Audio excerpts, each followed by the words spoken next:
В днешно време официалните графики на стоките и световните валути обикновено идват от официалните стокови и фондови борси и институциите, които работят с установено дневно работно време.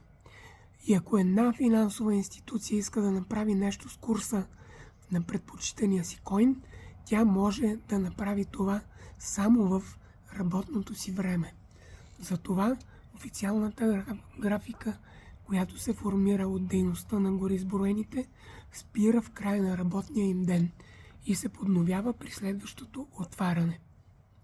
На електронните борси, които търгуват от по всяко време, от всяка точка на света, наблюдаваме непрекъснат курс. От наша европейска гледна точка, този курс най-общо казано се състои от две части. Едната от европейското работно време на пазарите и институциите и остатъка, когато тези институции не работят. Този остатък се нарича след пазар вечер и пред пазар сутрин. Той се формира от наслагването на работните времена на най-големите световни борси без европейската. Обаче от азиатска гледна точка, извън работното им време, което е през деня, ние наслагваме нашето такова в курса. Иначе казано, когато европейските сделки спят, то азиатските са в разгара си. А в азиатския пазар се наслагват работните времена на японската, австралийската, китайската, индийската, сингапурската и от Близкия изток, например, катарската борси. Ние формираме след пазара им, а Ню-Йоркската борса формира техния предпазар.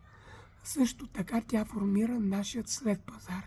И също така цялата азиатска насложена борса формира нашият предпазар.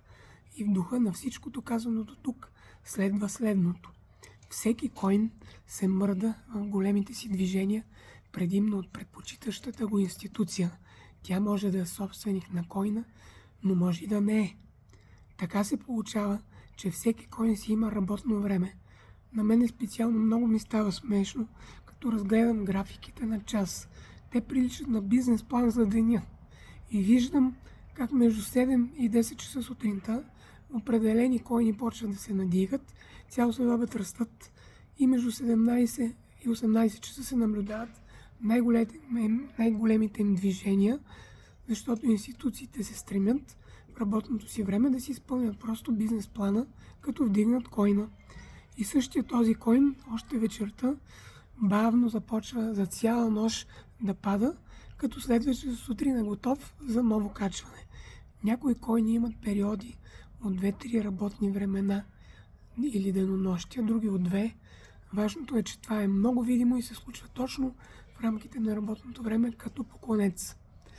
AI койните предимно нарастват след 16:30 часа заради американските институции.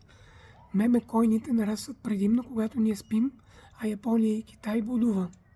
Така че работното време е един чудесен показател за движението на койна.